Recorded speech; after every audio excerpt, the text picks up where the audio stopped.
ಎಲ್ಲರಿಗೂ ನಮಸ್ಕಾರ. ನಮ್ಮೆಲ್ಲರ ಅಡುಗೆ ಮನೆಯಲ್ಲಿ ಸಾಮಾನ್ಯವಾಗಿ ಸಿಗೋ ಒಂದು ಧಾನ್ಯ ಇದೆ. ಅದು ನೋಡಕ್ಕೆ ಚಿಕ್ಕದಾಗಿದ್ರೂ ತನ್ನೊಳಗೆ ಅದೆಷ್ಟೋ ಆರೋಗ್ಯದ ಗುಟ್ಟುಗಳನ್ನ ಬಚ್ಚಿಟ್ಕೊಂಡಿದೆ. ಅದೇ ನಿಮ್ಮೆಲ್ಲರ ಪ್ರೀತಿಯ ರಾಗಿ. ಬನ್ನಿ, ಇವತ್ತು ಅದರ ರಹಸ್ಯಗಳನ್ನ ಒಂದೊಂದಾಗಿ ಬಿಡಿಸಿ ನೋಡೋಣ. ಹೌದು, ನಿಜ. ಒಂದೇ ಒಂದು ಧಾನ್ಯದಲ್ಲಿ ಇಷ್ಟೆಲ್ಲ ಲಾಭಗಳ ಅಂತ ಆಶ್ಚರ್ಯ ಆಗ್ತಿದ್ಯಾ? ಹಾಗಾದ್ರೆ ಈ ಪುಟ್ಟ ಧಾನ್ಯದ ಹಿಂದಿರೋ ದೊಡ್ಡ ದೊಡ್ಡ ಆರೋಗ್ಯದ ರಹಸ್ಯಗಳನ್ನ ತಿಳ್ಕೊಳ್ಳೋಕೆ ಸಿದ್ಧರಾಗಿ. ಮೊದಲಿಗೆ ನಮ್ಮ ದೇಹಕ್ಕೆ ಒಂದು ಆಕಾರ ಕೊಡುವ ಅಡಿಪಾಯ ಅಂತಾನೆ ಹೇಳ್ಬೋದಾದ ಮೂಳೆಗಳು ಮತ್ತು ಹಲ್ಲುಗಳ ಆರೋಗ್ಯದ ಬಗ್ಗೆ ಮಾತಾಡೋಣ. ಈ ಬಲವಾದ ಅಡಿಪಾಯವನ್ನ ಹಾಕೋಕ್ಕೆ ರಾಗಿ ಹೇಗೆ ಸಹಾಯ ಮಾಡುತ್ತೆ ಅಂತ ನೋಡೋಣ ಬನ್ನಿ. ರಾಗಿಯ ಮೊದಲನೇ ಸೂಪರ್ ಪವರ್ ಏನಪ್ಪಾ ಅಂದ್ರೆ ಅದು ಕ್ಯಾಲ್ಶಿಯಂ. ನೀವು ಬೇರೆ ಯಾವುದೇ ಧಾನ್ಯಕ್ಕೆ ಹೋಲಿಸಿ ನೋಡಿ, ರಾಗಿಯಲ್ಲಿರೋ ಕ್ಯಾಲ್ಶಿಯಂ ಪ್ರಮಾಣ ಇದೆಯಲ್ಲ, ಅದು ನಿಜಕ್ಕೂ ಅಸಾಧಾರಣ. ಸರಿ, ಇಷ್ಟೊಂದು ಕ್ಯಾಲ್ಶಿಯಂ ಇರೋದ್ರಿಂದ ಆಗೋ ಪ್ರಯೋಜನವಾದ್ರೂ ಏನು? ತುಂಬ ಸಿಂಪಲ್. ಇದು ನೇರವಾಗಿ ನಮ್ಮ ಮೂಳೆಗಳನ್ನ ಬಲಪಡಿಸುತ್ತೆ, ಜೊತೆಗೆ ಹಲ್ಲುಗಳನ್ನ ಕೂಡ ದೃಢ ಮಾಡುತ್ತೆ. ಇದೇ ಕಾರಣಕ್ಕೆ ಬೆಳೆಯೋ ಮಕ್ಕಳಿಗೆ ಮತ್ತೆ ವಯಸ್ಸಾದವರಿಗೆ ರಾಗಿ ಒಂದು ಅದ್ಭುತವಾದ ಆಹಾರ. ಬರೀ ಬಲವಾದ ಮೂಳೆಗಳು ಮಾತ್ರ ಅಲ್ಲ, ರಾಗಿ ನಮ್ಮ ದೇಹದ ಒಳಗಿರೋ ಇಂಜಿನ್ ಅಂದ್ರೆ ನಮ್ಮ ಚಯಾಪಚಯ ಕ್ರಿಯೆ ಅಥವಾ ಮೆಟಬಾಲಿಸಮ್ನೂ ಕೂಡ ಸರಿದಾರಿಯಲ್ಲಿಡುತ್ತೆ. ಅದು ಹೇಗೆ ಅಂತ ನೋಡೋಣ. ರಾಗಿ ಮುಖ್ಯವಾಗಿ 3 ರೀತಿಯಲ್ಲಿ ನಮ್ಮ ಮೆಟಬಾಲಿಸಮ್ಗೆ ಸಹಾಯ ಮಾಡುತ್ತೆ. ಮೊದಲನೇದು ಮಧುಮೇಹವನ್ನ ನಿಯಂತ್ರಣದಲ್ಲಿಡೋದು, ಎರಡನೇದು ತೂಕವನ್ನ ಕಂಟ್ರೋಲ್ ಮಾಡೋದು, ಮತ್ತು ಮೂರನೇದು ಜೀರ್ಣಕ್ರಿಯೆಯನ್ನ ಸುಧಾರಿಸೋದು. ಅಂದಾಗೆ ಈ 3 ಒಂದಕ್ಕೊಂದು ಸಂಬಂಧಪಟ್ಟಿರೋ ವಿಷಯಗಳು. ಮಧುಮೇಹ ನಿಯಂತ್ರಣದ ವಿಷಯಕ್ಕೆ ಬಂದ್ರೆ ರಾಗಿಯ ಪಾತ್ರ ತುಂಬಾನೇ ಇಂಟ್ರೆಸ್ಟಿಂಗ್ ಆಗಿದೆ. ಇದರ ಹಿಂದಿರೋ ರಹಸ್ಯ ಗ್ಲೈಸಿಮಿಕ್ ಇಂಡೆಕ್ಸ್. ರಾಗಿಯ ಗ್ಲೈಸಿಮಿಕ್ ಇಂಡೆಕ್ಸ್ ತುಂಬಾ ಕಡಿಮೆ. ಹಾಗಾಗಿ ಇದನ್ನ ತಿಂದಾಗ ರಕ್ತದಲ್ಲಿ ಸಕ್ಕರೆ ಮಟ್ಟ ಗಡಬಡ ಅಂತ ಜಾಸ್ತಿ ಆಗಲ್ಲ, ಬದಲಿಗೆ ನಿಧಾನವಾಗಿ ಶಕ್ತಿಯನ್ನ ಬಿಡುಗಡೆ ಮಾಡುತ್ತೆ. ಇದೇ ಕಾರಣಕ್ಕೆ ಮಧುಮೇಹಿಗಳಿಗೆ ರಾಗಿ ಒಂದು ವರದಾನ ಇದ್ದಾಗೆ. ಇನ್ನು ತೂಕ ನಿಯಂತ್ರಣ ಮತ್ತೆ ಜೀರ್ಣಕ್ರಿಯೆ ವಿಷಯದಲ್ಲಿ ಹೀರೋ ಯಾರು ಗೊತ್ತಾ? ಅದು ಫೈಬರ್ ಅಂದ್ರೆ ನಾರಿನಂಶ.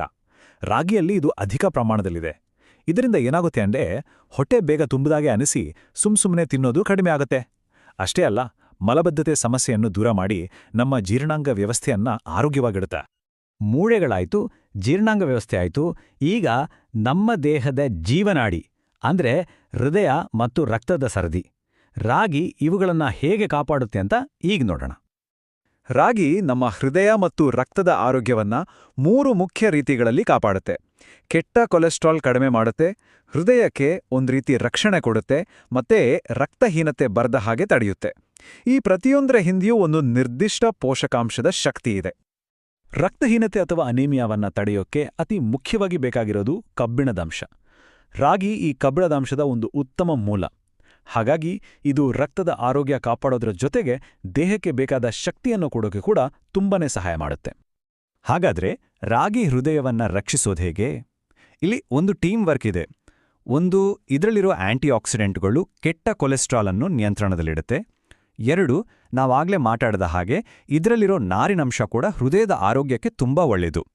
ಈ ಜೋಡಿ ನಮ್ಮ ಹೃದಯಕ್ಕೆ ಒಂದು ರಕ್ಷಣಾ ಕವಚದ ಹಾಗೆ ಕೆಲಸ ಮಾಡುತ್ತೆ. ಇಷ್ಟಕ್ಕೆ ಮುಗಿಯಲಿಲ್ಲ. ರಾಗಿಯ ಲಾಭಗಳು ಕೇವಲ ನಮ್ಮ ದೇಹದ ಒಳಗಿನ ಅಂಗಾಂಗಗಳಿಗೆ ಮಾತ್ರ ಸೀಮಿತವಾಗಿಲ್ಲ. ಇದು ನಮ್ಮ ಸಂಪೂರ್ಣ ಆರೋಗ್ಯ ಅಂದ್ರೆ ನಮ್ಮ ಸೌಂದರ್ಯ ಮತ್ತೆ ಆಂತರಿಕ ಶಕ್ತಿಯನ್ನು ಕೂಡ ಹೆಚ್ಚಿಸುತ್ತೆ.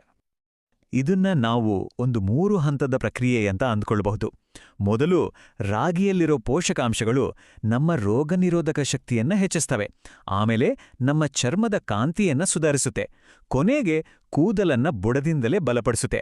ಆರೋಗ್ಯ ಅನ್ನೋದು ಒಳಗಿನಿಂದ ಹೊರಗೆ ಒಳೆಯುತ್ತೆ ಅನ್ನೋದಕ್ಕೆ ಇದೊಂದು ಒಳ್ಳೆ ಉದಾಹರಣೆ. ಹಾಗಾದ್ರೆ ಇಷ್ಟೊತ್ತು ನಾವು ಮಾತಾಡಿದೆಲ್ಲದರ ಸಾರಾಂಶ ಏನು? ಒಂದೇ ಮಾತಲ್ಲಿ ಹೇಳೋದಾದ್ರೆ, ರಾಗಿ ನೋಡೋಕೆ ಒಂದು ಸರಳ ಧಾನ್ಯ ಆಗಿರ್ಬೋದು, ಆದ್ರೆ ಆರೋಗ್ಯಕ್ಕೆ ಮಾತ್ರ ಇದು ನಿಜವಾದ ವರದಾನ.